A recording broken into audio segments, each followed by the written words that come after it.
안녕하세요. 클래식 음악과 클래식 수다가 있는 시간 한밭 FM 클래식 한 잔의 플루티스트 심재현입니다.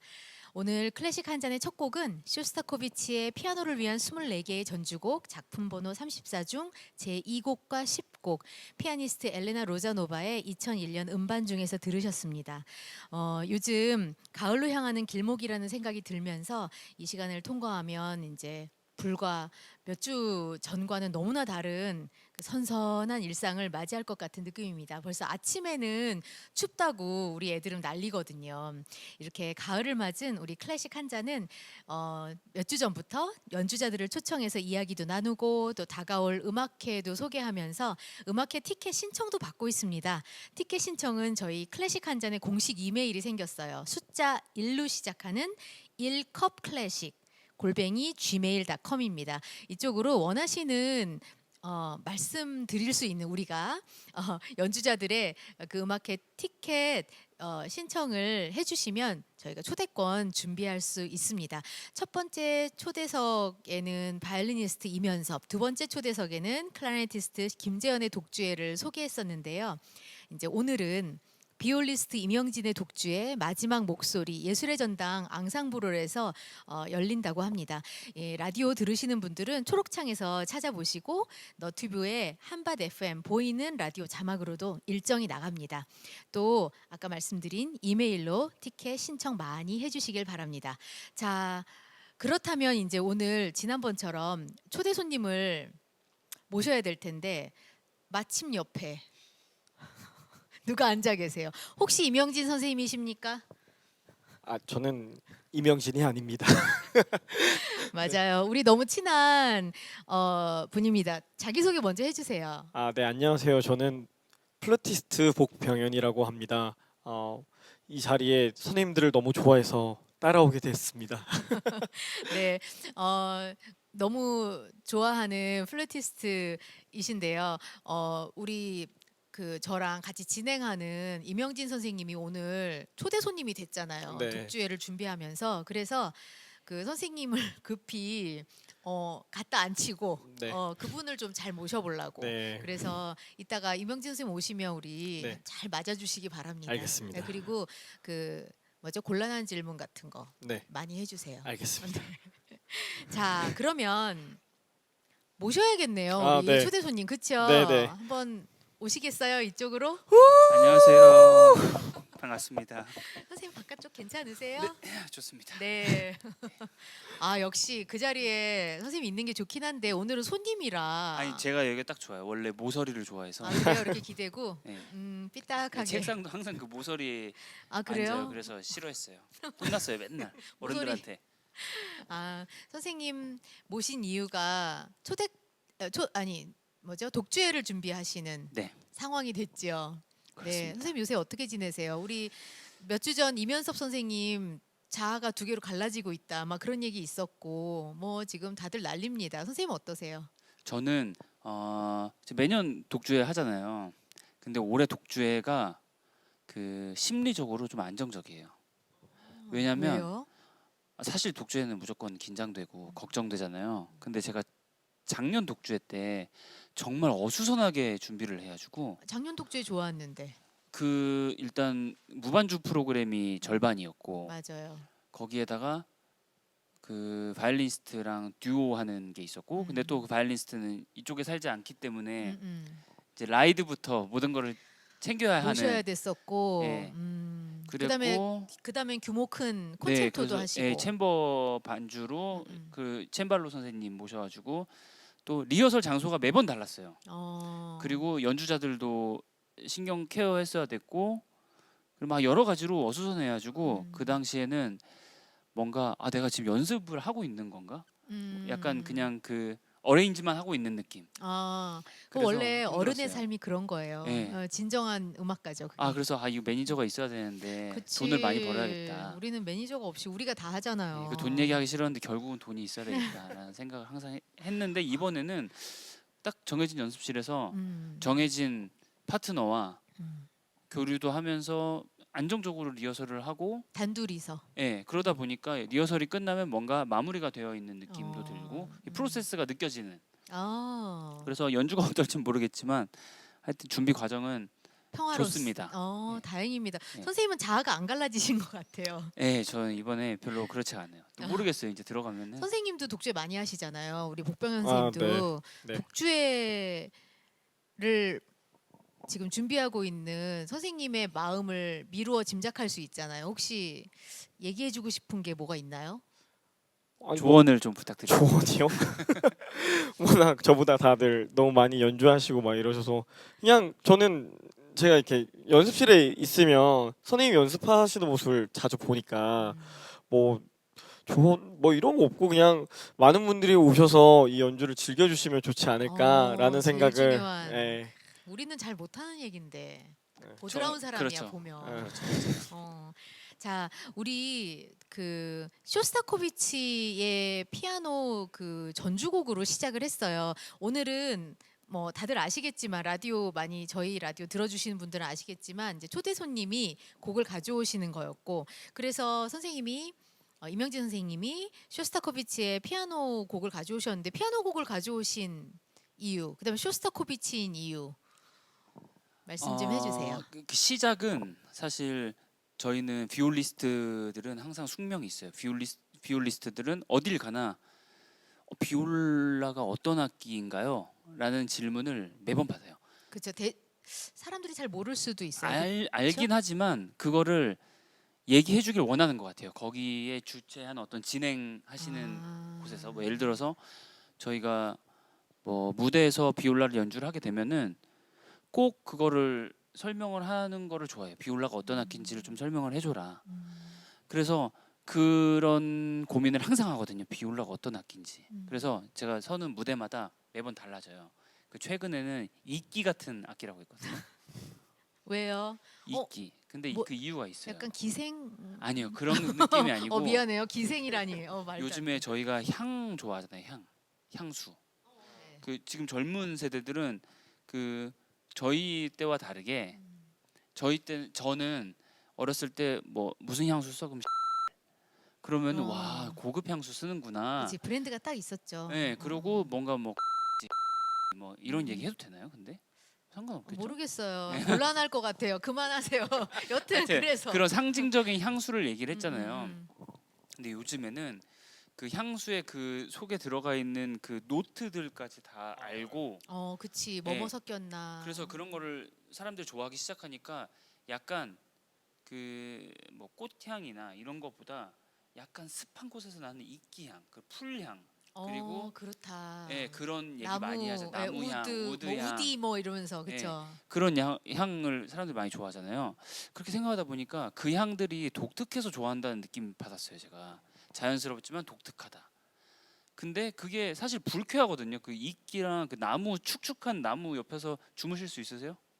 아니요. 그렇죠. 하지만 근데 그 거기서 나는 그 어떤 좋은 느낌을 자기가 느끼고 싶어가지고 막 향수로도 뿌리고 한다는 거죠. 그래서 비올라의 매력을 보니까 이 부조화에서 일어나는 그 아름다운 소리를 사람들이 느낄 수만 있다면 빠지게 될 거다. 근데 그러면 선행돼야 되는 게 부조화가 있어야 되잖아요. 부조화, 근데 제가 예. 비올라에서 느끼는 부조화가 뭘까요? 그 비올라는 사실 바이올린 같은 경우는 그 요구하는 사이즈가 있어요. 요구하는 크기. 플룻도 요구하는 길이가 있잖아요. 뭐에 대한 길이? 악기의 크기. 아. 그 음역을 나타내려면 소리를 내려면은 가장 최적화되어 있는 크기가 있지 않나요? 그렇죠, 그렇죠. 그 피치 때문에. 그렇죠. 네네네. 근데 만약에 키가 좀 작고 팔이 좀 짧은 사람은 작은 악기를 쓰나요? 아니요. 아니죠. 원 사이즈죠, 저희는. 그 뭐 예를 들어서 막 2m 되는 사람은 나는 플룻이지만 난 좀 더 큰 걸 해서 소리를 크게 내겠어. 이러지 않죠. 그렇죠. 근데 비올라는 원래 요구하는 사이즈가 엄청 커요. 그러니까 비올라의 음역을 내기 위한 사이즈가 바이올린의 약 1.5배거든요. 그러니까 바이올린을 잡았을 때 한 이 정도 되거든요, 제가. 네. 1.5배면은 한 이 정도 돼야 되는 거예요. 그럼 연주를 할 수가 없죠. 그렇죠. 손가락도 막 엄청나게 벌려야 되고. 그래서 실제로 그 악기가 불가능하니까 악기를 실제로 연주하기에 용이하게 조금 줄여놨어요. 그러다 보니까 그 음역을 정확하게 낼 수 있는 악기의 크기가 아닌 거죠. 이런 얘기 처음 들어봤어요. 좀 저도요. 알고 있었어요? 아니요, 저도 완전 처음이에요. 정말요? 네. 나 정말 저희는 몰랐어요. 항상 하고 다니는 얘기입니다. 저 생전 처음 들어봤어요. 저 비올라 친구들 여럿 있는데 아무도 이런 얘기 안 해줬어요 아, 저한테. 그래서 근데 다 알고 계실 거예요. 그래서 뭔가 이게 안 되는 거죠. 이게 거기서 생기는 부조화가 있는 거예요. 그래서 비올라 소리를 들으면은 약간 거칠다고 느껴질 때도 있고 바이올린이나 첼로에 비해서 그리고 약간 맹꽁이 같다고 느껴질 때도 있고 그쵸. 뭔가 나아가지 않는 소리가 있어요. 그 뭔가 특이한 느낌이 있잖아요. 비올라 맞아. 갑 뭔지 씨가 알 것 같아. 진행하고 있는 거.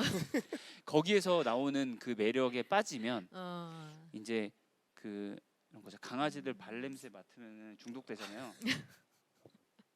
선생님. 그런 악기라고 생각합니다. 아니 초대 손님을 계속 해야 되겠어요. 진행하라고 그럴 때는 말 별로 안 하고 요새 약간 뺀질거려가지고 제가 왜 거기 좀 말 좀 하라고 막 이런 적도 있었는데 자기가 초대 손님으로 나오니까 저렇게 말을 잘하다니. 그런 비올라의 매력을 이제 보여주실 거죠 이번 독주회 때. 근데 쇼스타코비치랑은 어떤 관계인가요 그것이? 그래서 이 비올라를 저는 이렇게 생각을 하고 이런 매력이 있다라고 그러니까 제가 생각해서 말씀을 드리는 거예요. 이렇게 매력을 굳이 말로 얘기를 하자면 그러니까 약간 매니악하고 이렇게 힙스터들이라면 비올라를 들어야 된다. 당신들이 힙스터가 되고 싶으면 바이올린 첼로가 아니고 비올라를 들어야 된다라고 얘기를 하는 거죠. 근데 이제 저희 선배들이라고 하는 이런 위대한 작곡가들이 비올라를 어떻게 생각했을까에 대한 생각을 많이 해봤어요. 예전에 비올라 곡들이 많이 없으니까. 근데 제가 어렸을 때 지금은 저희 그 활동하는 사람들은 다 아는 얘기긴 하지만 쇼스타코비치가 굉장히 힘든 인생을 살았잖아요. 맞아요. 정말 말도 안 되는 인생을 살았죠. 뭐 당장 내일 죽는 거를 준비하다가도 살아나고 그렇죠. 막 이런 스탈린 통치 아래 살았으니까. 엄청난 인생을 정말 살았던 사람인데 그 사람이 이제 죽기 전에 본인의 죽음을 알았거든요. 이제 내가 이제 곧 죽는다라는 걸 알고 병상에서 이제 죽음을 기다리고 있을 때 마지막 작품을 준비를 할 거 아니에요, 누구나 다. 그 작품이 쇼스타코비치 비올라 소나타예요. 그러니까 쇼스타코비치는 비올라 그 소나타 전격 곡을 딱 한 곡을 썼는데 그게 죽기 전에 썼다는 거죠. 그리고 그 비올라 곡으로는 뭐 다른 곡들은 모르겠지만 한 40분 넘는 그 길이로 대곡이네요. 굉장한 의미를 부여해서 썼다라고 알려져 있어요. 실제로 그 주변에 있었던 사람들도 그렇게 얘기를 했고, 그리고 그 이제 종전이 되고 나서 쇼스타코비치는 정말 자기가 하고 싶은 걸 다 했거든요. 그 마지막에 쇼스타코비치가 그 전에 그 사회주의 그 권력자들이 싫어했던 양식들도 전부 다 썼고, 그리고 본인이 그동안 못했던 거. 그 필름 뮤직에서 썼던 것들도 다 썼는데 이 쇼스타코비치 비올라 소나타는 약간 들으면은 오히려 그 권력자들이 싫어했던 그 서구의 형식주의에 비슷해요. 훨씬 가깝고 약간 낭만주의 형식.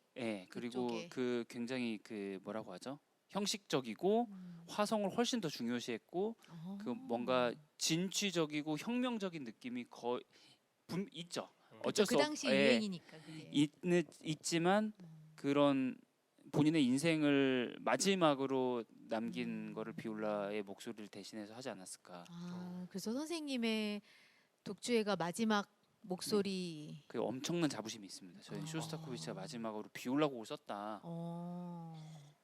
아니 그럴만해요. 게다가 40분짜리 대곡이라니 진짜 큰 의미를 갖고 써서 선생님이 그거를 그러니까 이명진 선생님이 그거를 독주회의 커다란 그 제목으로 하고 일부에는 24개 아까 우리 들었던 피아노 전주곡을 비올라로 바꾼 굉장히 훌륭한 편곡이라고 자랑하셨는데 네, 맞아요. 그러면 피아노 솔로곡이었던 거를 피아노 반주와 비올라의 협연으로 그렇게 되는 거죠? 네, 맞습니다. 그렇게 해서 24개 다 하진 않지만 12개와 그 곡을 고른 게 마지막 목소리가 이제 그 마지막 곡이잖아요, 소나타고. 그리고 처음에 있는 그 프렐루드 전주 모음곡 같은 경우는 쇼스타코비치가 너무 이른 나이에 성공했잖아요. 19살에 학교 졸업 작품을 썼는데 그게 소련에서 최고 인기 교향곡이 되고 레닌그라드에서 막 울려 퍼지면서 막 유럽으로 나가서 막 연주되고 이랬잖아요.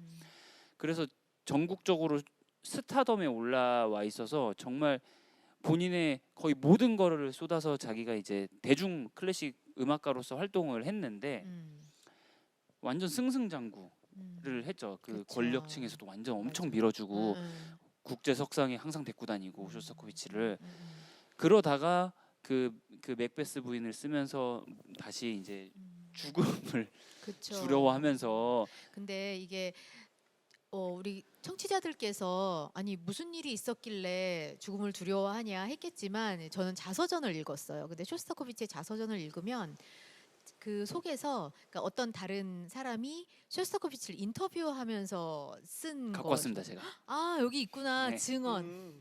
맞아요. 저 이거 진짜 한참 전에 읽었는데 그때도 그러니까 뭐랄까. 이렇게 두려워할 수 있는 거구나. 왜냐하면 그 당시에 이제 비밀 경찰이라고 우리 진짜 무슨 그 정말 요새 영화에는 아예 나오지도 않는 옛 그 뭐죠? 그 옛날 영화 인디애나 존스 틱한 그런 영화에나 나오는 그러니까 비밀 경찰들이 그냥 마구잡이로 어느 날 밤 들어가서 그냥 데리고 나와서 바로 총살시키고 그냥 없어져 버리는 약간 그런 시대였던 거예요. 스탈린이 제 마음에 안 들어. 그러면 그 순간. 근데 이제 어떤 곡을 해서 그걸 부들부들 떨면서 스탈린의 그 평가를 기다려요. 그럼 스탈린은 솔직히 전문가도 아니고 그냥 자기 맘대로 하는 정말 그냥 그런 말도 안 되는 통치자일 뿐인데 근데 그 사람이 이거는 죽여. 딱 이렇게 로마 황제인 거예요. 딱 죽여. 그러면은 그냥 바로 그냥 내쳐지는 거죠. 그러니까 막 신문에 악평이 딱 뜬다. 그것도 다 신문이 스탈린의 의견을 듣고 악평을 올리는 거거든요. 그러면 이제 그때부터 쇼스타코비치는 죽음의 공포를.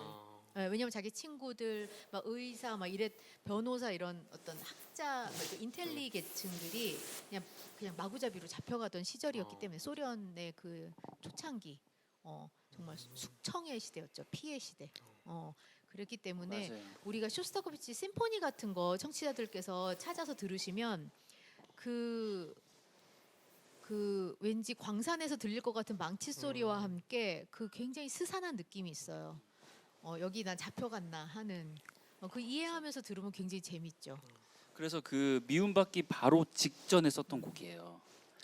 이게 플리즈가 그래서 한창일 아직 때네요. 아직 진짜 쇼스타코비치라고 생각하거든요. 저는 그때까지가 진짜 쇼스타코비치고 그리고 이제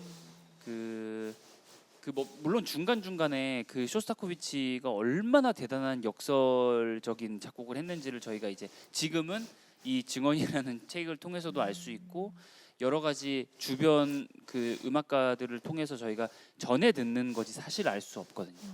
이게 정말 그 권력자의 이쁨을 받기 위해서 작품을 썼는데 쇼스타코비치를 추종하는 사람들이 아니야 쇼스타코비치는 절대 그럴 사람이 아니기 때문에 아마 이거는 어떤 비꼬아서 암시를 했을 거야. 쇼스타코비치는 절대 굴복한 게 아니야.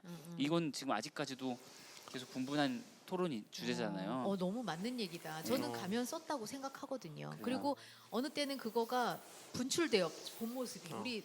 우리도 모르게 찐 발언할 때 있잖아요. 그게 딱 있다가 또 이제 한마디 들으면 바로 꼬리 딱 내리고 정말 공산당이 좋아하는 음악들. 근데 진짜 무서웠을 것 같아요. 뭐 예를 들어서 슈타빈스키 같은 경우는 진작에 뭐 도망갔다고 얘기하기는 좀 그렇지만 도망간 거. 완전 그쵸? 망명을 했죠.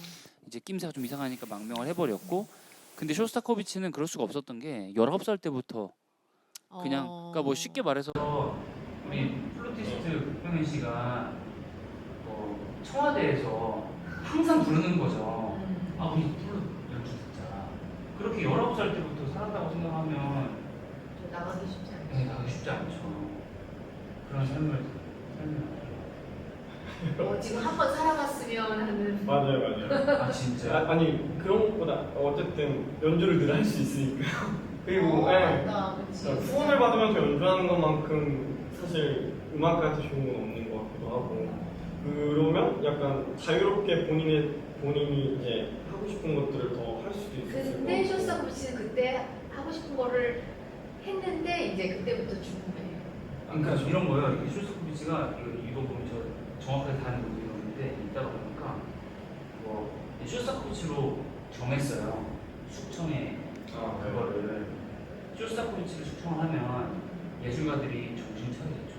위에 우두머리를 수정을 해버리니까. 큰 인물이. 근데 그게 내일이에요.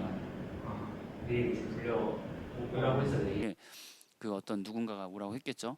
근데 다음 날 연락이 없는 거예요. 알고 봤더니 그 사람이 숙청된 거예요.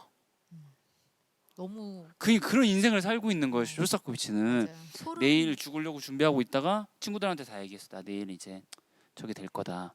근데 연락이 없어. 알고 봤더니 그 사람이 그 위에 사람한테 또 마음에 안 들어가지고 그 사람이 죽은 거. 그 살았어요. 이렇게 계속 살았던 사람이라서 그냥 나처럼 사는 게 참 좋다. 저희 막 이렇게 얘기해도 안 잡혀가잖아요. 근데 제가 만약에 조성진 선생님 같은 사람이었으면 야, 그 조성진 선생님이 쇼스타코비치 어쩌고저쩌고라고 했대 하면은 막 독일에도 신문이 나지 않을까요? 조성진 피아니스트가 생각하는 쇼스타코비치. 그렇지. 근데 비올리스트 이명진이 생각하는 쇼스타코비치 아무도 얘기 안 하잖아요. 그래서 나는 자유로운 거죠. 지금 약간 슬퍼졌어요. 아니 슬플 일이 아니에요. 저희는 어. 자유를 아니 그냥 맞아요. 자유. 네. 수 프로그램도 없는. 마음대로 할 수 네. 있고 그렇죠. 내 맘대로. 그래요. 어느 누군가는 정신승리 엄청 하는 사람 여기 한 명 앉아 있네요. 자, 우리 그러면 쇼스타코비치를 두 곡을 그 쇼스타코비치의 곡 두 곡만으로 이제 전체 독주회를 다 준비를 했고 사실은 그거 자체가 형진 쌤이 얼마나 지금 이번 연주에서 쇼스타코비치의 무게감이 큰지 우리가 여러 가지 어떤 형태의 독주회를 하지만 우리가 그 얼마 전에 그 임현섭 선생님이 바이올리니스트 임현섭 선생님이 모차르트만 가지고 연주한 것처럼 그 무게감이 있는 거죠. 굉장히 저는 이런 연주가 멋있다고 생각해요. 그때도 얘기했지만 우리 플룻은 같은 곡으로 쭉 할 그 레파토리가 많이 없어요. 그렇죠? 네, 없는 것 같아요. CP 박. 아니 그게 할 수는 있는데요. 네. 근데 많이 하죠. 그 콘체르토. 그러니까 콘체르토 그거는요. 그러니까 이거는 사실 관악기의 특성인데 너무 난이도가 그러니까 우리가 바하만 하기에는 선생님 진짜 입 돌아갈 걸요. 바하만 하긴 해요. 하긴 하는데 굉장히 피곤하고 진짜 이거는 보통 그냥 모차르트 전곡을 한다 이런 거랑은 다른 수련의 시간을 모르겠어요. 우리 생각이에요. 근데 사실은 바로크 음악으로 통틀어서 연주는 하지만 바하만 하거나 뭐 예를 들어 뭐 모차르트만 하거나 이런 일은 많이는 없어요. 사실 그렇게 하기가 조금 힘들어요. 레파토아가 너무 그러니까 성숙한 레파토아가 다 있는 게 아니어가지고 어떤 건 너무 아기 때 거고 뭐 이렇게 좀 들쭉날쭉하고 그렇죠. 맞아요. 그래서 관악기는 좀 그런 것들이 조금 아쉬운 것 같아요. 역시 그 시대도 길게 오고 몇백 년의 역사가 있잖아요. 바이올린족들은 그러니까 맞아요. 그런 거 안에서의 할 수 있는 일들인 것 같아요. 너무 부러워요. 이거 진짜. 맞아요. 자 우리 이렇게 쇼스타코비치로 시작을 하면서 진짜 물씬 가을 냄새가 나는 라디오가 되고 있다고 저는 생각을 하고 있습니다. 두 번째 곡을 한번 들어보면서 또 선생님의 비올라에 대한 이야기 좀 더 듣고 싶은데요. 가져오신 곡 선생님이 한번 소개해 주시겠어요? 왜냐하면 제가 여기에 있는 연주자들을 누군지 잘 몰라서 찾아보다가 저는 그 연관 그 뭐지 기사나 이런 걸로 이명진 선생님을 찾게 된 거예요. 그래서 이게 웬일인가 제가 와 진짜 인터넷의 힘이. 네, 저 깜짝 놀라서 그래서 누구 그러니까 보면 진짜 되게 유명한 사람들일 것 같은데 형진 쌤이 딱 나오길래 제가 관련성을 알았죠. 저 사람이 왜 나오지? 자, 두 번째 곡 뭐예요, 선생님? 이거는 모차르트 곡이고요. 이게 심포니아 콘체르탄테라고 독주악기 두 명이 이제 오케스트라와 함께 연주하는 곡이에요. 그래서 바이올리니스트와 비올리스트가 독주자로 나오게 되고, 그래서 모차르트가 그 아빠 없이 엄마랑 처음으로 떠난 유럽 여행, 작곡 여행에서 작곡했던 곡인데 이때 이제 그 여행 중에 그 어머니께서 돌아가시는 걸로 나오는데 그때 이제 작곡했던 작곡의 그 뭐라고 하죠? 착수했던 곡들이 많은데 이런 풍의 곡들이 많았는데 완성된 건 이거밖에 없다고 하더라고요. 그래서 이제 후대에 이제 편지나 이런 걸로 미루어 짐작했을 때 그 당시에 이제 아버님이 비올라를 하시고 바이올린 아니 바이올린하고 두개 비올라를 다? 많이 했어요. 어. 그러니까 모차르트가 바이올린 너무 잘했기 때문에 아. 비올라도 하고 그래서 이제 어머니를 이제 생각하면서 쓴 악장이다라고 알려져 있죠. 그리고 비올리스트들한테는 역시 이제 모차르트 콘체르토가 없는 상황에서 모차르트 콘체르토 중에 가장 그러니까 저희 현악기들은 항상 콘체르토 중에 1번을 얘기하면 심포니아 콘체르토한테를 얘기를 하거든요. 거기에 우리 비올라가 들어가 있다라고 네. 하면 항상 그렇게 역사적인 순간에만 있어요 저희는. 평상시엔 없다가 비올라 콘체르토 한 개도 안 쓰다가 그 중요한 시기에 정말 위대한 곡이라고 딱 사람들이 손꼽아서 얘기하는 곡에 저희가 살짝 들어와 있죠. 좋네요, 뭐. 자, 그러면 우리 음악을 한번 들어보겠습니다. 모차르트의 바이올린, 비올라와 오케스트라를 위한 심포니아 콘체르탄테 작품 번호 364 2악장. 바이올린에는 라이너 쿠스마울, 비올라와 지휘는 유르겐 쿠스마울의 연주로 오케스트라 암스테르담 모차르트 플레이어즈의 2006년 발매된 음반으로 듣겠습니다.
모차르트의 바이올린 비올라와 오케스트라를 위한 심포니아 콘체르탄테 작품 번호 364 2악장 바이올린 라이너 쿠스마울과 비올라 지휘의 유르겐 쿠스마울 오케스트라 암스테르담 모차르트 플레이어즈의 연주로 들어봤습니다.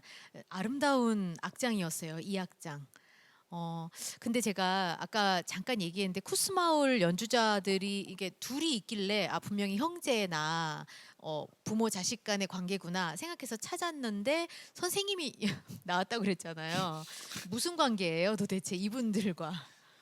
제가 독일에서 마지막 학위할 때 그 유르겐 쿠스마울 선생님한테 배웠고요.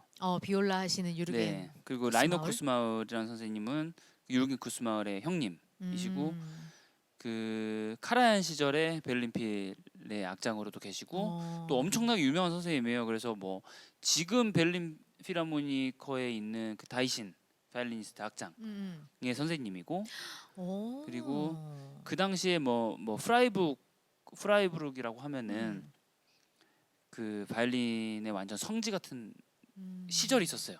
그 시절에 메인 그 교수였던 분이 라이너 쿠스마울이라는 사람이에요. 그리고 그렇구나. 저희 선생님이 한 연주가 저는 너무 좋거든요. 근데 국내에서 이 연주가 잘 알려지지 않았어요. 그래서 CD도 못 구해요. 아니 저는 구할 수 사실 없어요.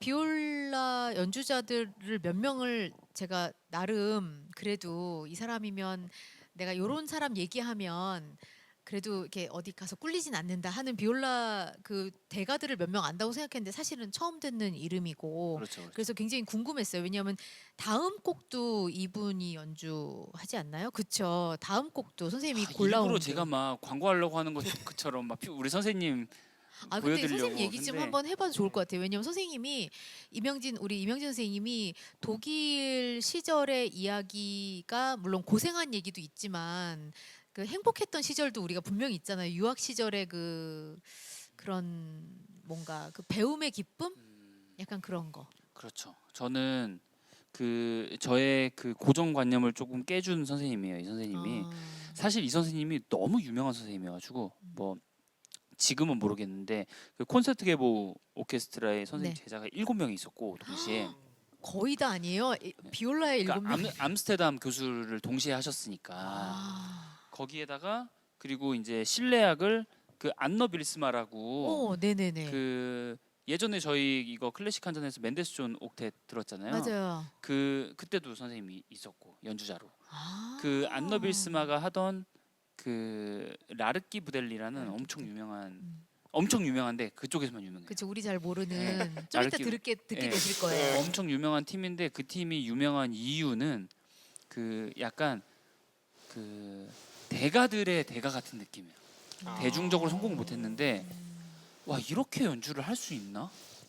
뭐 그 최대한 그 깨끗하고 약간 뭐라고 하죠? 순수한 그것만 남기고 뭔가 이렇게 막 멋내려고 하지 않고 그것만 해서 멋있게 결국 해내는 팀으로 저희가 이제 대리만족 정도 느끼는 음반들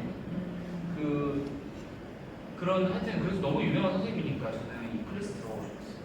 근데 처음에 이제 첫 학위할 때는 싫대 못 들어갔고 그래서 결국 이제 마지막 학위할 때 들어가게 됐는데 그 전에 저는 악기를 배운다는 거는 기술적인 게 가장 중요하고 그 뭐 뭔가 이 연주자를 뭐 이런 학생이 와가지고 제가 가르친다고 하면은 이 단점을 찾아서 고치고 해가지고 최고의 퍼포먼스를 만들어 주는 게 선생님이라고 생각을 했어요. 그래서 티칭도 기술이다라고 생각을 했는데 이 선생님은 사실 그런 어떤 기술적인 티칭이 있는 분이 아니에요. 그래서 그럼 뭐를 배웠어요? 그러니까요. 그 그거를 기술적인 얘기가 아예 없었어요? 그게 그러니까 제가 이 클래스가 아니고 다른 클래스였을 때 이 선생님한테 배우고 싶었었으니까 왜냐하면 유명해서. 그렇죠. 근데 이제 그 클래스 애들이 막 다 너무 잘해요. 그리고 막 그 옆에 있는 방송교향악단에 막 다 들어가고 막 베를린의 아카데미에 가고 막 이러니까 그래서 너무 배우고 싶다. 그래서 레슨을 이제 청강을 하잖아요. 뭐가 없어. 선생님이 계속 지휘만 하세요 앞에서. 근데 애들이 왜 잘하는 거야 도대체. 근데 어쨌든 이제 들어가고 싶었으니까 들어갔어요 결국은. 근데 첫 수업 때 갑자기 막 막 뭉클해지면서 이 선생님이 나의 제2의 아버지다 라는 느낌을 막 받으면서 눈물이 막 나는 거예요. 울었어요? 감동받아서. 정말? 그 왜 감동받았는지 모르겠어요. 그냥 이렇게 막 안아주고 그래 너의 마음을 내가 알겠다. 너를 내가 도와주겠다. 그러면서 그 뭐 도와주겠다라는 얘기 누구나 할 수 있지만 사실 들어본 적이 별로 없어요. 선생님이 먼저 이렇게 와서 안아주면서 그래 너가 원하는 거 내가 할 수 있게 내가 널 꼭 도와주겠다. 너 나랑 하면 할 수 있어. 이렇게 얘기해 주는데 근데 진짜 할 수 있을 것 같잖아요. 근데 신기한 게 악기가 늘어. 밖에 예, 늘었다고요? 늘어요. 그리고 실력이 무대에서 늘었다고? 떠는 것도 없어졌어요. 너무 신기한 거예요 그게. 이 간증인데 이 정도면? 그래서 너무 신기해요. 그래서 이게 사람의 마음을 움직이는 힘이 이렇게 중요한 거구나. 그래서 그 다음부터 당시에 선생님이 연세가 어떻게 되셨었어요? 그 당시에 그 3살짜리 막내가 있었고요. 연세가 그때 아마 73? 72? 그래요? 어메이징한 분이에요. 어메이징한 분. 지금도 지금 살아 계신데 와, 되게 대단하신 분입니다. 그러네요. 인기도 엄청 많았다고요. 그런 그 마음을 움직이니까. 하긴. 그렇지. 이게 우리가 음악학교 가면 선생님들이 다 내 마음을 알아줄 것 같지만 사실은 어떤 선생님들은 딱 이렇게 여기까지야. 오늘 여기까지. 우리 마치 어디 학원에서 그냥 수학 강의 듣는 것처럼 그런 선생님들도 사실 엄청 많거든요. 이전에 선생님한테 사실 거의 다 배웠어요. 저는 음. 거의 다 배웠다는 게 제가 지금 할 수 있는 능력치를 그 전에 선생님한테 스킬에 대한 굉장히 그 경제적으로 악기를 하는 법에 대한 거를 배웠는데 그거를 하지를 못했어요. 근데 다 알아. 연습실에서 막 해. 근데 이거를 실제로 잘 안 써지는 거죠. 근데 이 선생님은 사실 그 추구하는 음악은 거의 반대였음에도 불구하고 그 전에 배웠던 것들도 내가 자유롭게 조금 쓸 수 있게 되고 모르겠어요. 그래서 저희 이 유명한 클래스였지만 이 클래스에서 공부하신 분들 중에 크게 영감을 못 받은 제자들도 많아요. 그렇겠지. 뭔가 이렇게 서로 연결된다는 느낌이 있어야 될 것 같은데. 그 사람한테 뭘 배웠어? 이렇게 얘기하는 사람들도 있죠. 그렇지. 네. 선생님은 이 쿠스마울 유르겐 쿠스마울 연주에서는 어떤 게 제일 좋으셨었어요? 자연스러워요. 연주가. 최고지. 네, 연주가 그쵸? 그래서 어떤 사람들은 들으면은 뭔가 그 다음 곡에서 이제 소리가 많이 나올 텐데 뭔가 막 다이나믹하고 이러지 않지만 그리고 실제로 연주하는 분 그냥 해요. 그냥 해요. 그냥 해서 음악이 그냥 쭉 그냥 가요. 사실 그거 정말 어려운 그쵸. 더 어렵죠 그런 게.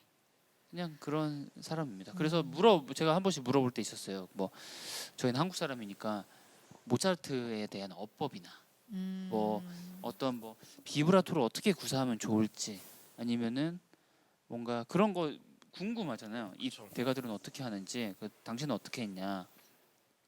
근데 이 선생님이 항상 했던 얘기는 좋은 거를 찾으면 된다. 모차르트 바하도 비브라토를 그러니까 본인이 하는 그 팀도 워낙 비브라토를 절제하면서 연주를 했던 팀이었기 때문에 그렇게 연주하는 거에 대한 이유나 아니면은 비브라토를 어떻게 구사를 하면 좋은지에 대한 답을 구하기 위해서 물어봤어요. 비브라토는 근데 비브라토를 왜 안 하고 싶어? 물어보는 거예요 저한테. 본인은 안 하니까 제가 그게 좋아서 물어봤는데 근데 그거 규칙을 알고 싶잖아요 저희는. 근데 그런 게 없다는 거죠. 그냥 좋으면 된다. 좀 말도 안 되는 얘기긴 한데 그냥 좋으면 되는 거야. 너가 좋으면 되는 거고. 근데 너가 좋은데 듣는 사람이 안 좋아. 그러면 실패한 거지. 그러니까 그걸 계속 찾아가는 과정이고 그냥 우리가 어떤 그런 이론에 입각하는 것보다 그냥 좋은지 내가 좋은 거를 이 사람이 좋아하는지 그거를 계속 접점을 찾는 게 우리가 해야 될 문제지 내가 좋은 거를 정하고 이게 좋은 거야라고 얘기를 하는 거는 잘못된 거라고 얘기를 항상 했어요. 통달하신 분을 스승으로 두셨네요. 근데 젊었을 때 엄청 무서웠대요.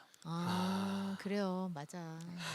그래, 다 우리가 엄청 무서웠대 저. 지금 뭔가 옛 추억 옛 추억 올라온 것 같은데. 왜냐하면 우리가 이제 세 번째 곡으로 가져오신 곡이 모차르트 역시 모차르트의 곡이에요. 이게 저는 사실 놀랐어요. 형진 쌤이 진짜 곡을 뭘 많이 알고 막 이거는 이래서 좋고 저건 저래서 좋고 이런 얘기들 굉장히 많이 들었는데 실제로 자기가 딱 세 곡을 골랐는데 하나는 이제 이번 연주를 위한 쇼스타코비치에 대한 어떤 그 소개였고 나머지 두 곡이 다 모차르트라는 면이 저는 사실 굉장히 의미심장하다라고 생각을 했어요. 사실 에이 뭐 뻔한 곡 뭐 모차르트는 다 좋으니까 솔직히 뭐 어디 뺄 데가 없잖아요. 그러니까 그렇게 가져왔구나라고 생각할 수 있겠지만 뭔가 형진 쌤이 음악 안에서 찾고 싶은 어떤 그야말로 아까 선생님이 얘기했던 그 자연스러움이 모차르트 안에 있는 게 아닐까 하는 생각이 지금 얘기를 들으면서 그런 것 조금 같아요. 생각이 들기도 했어요.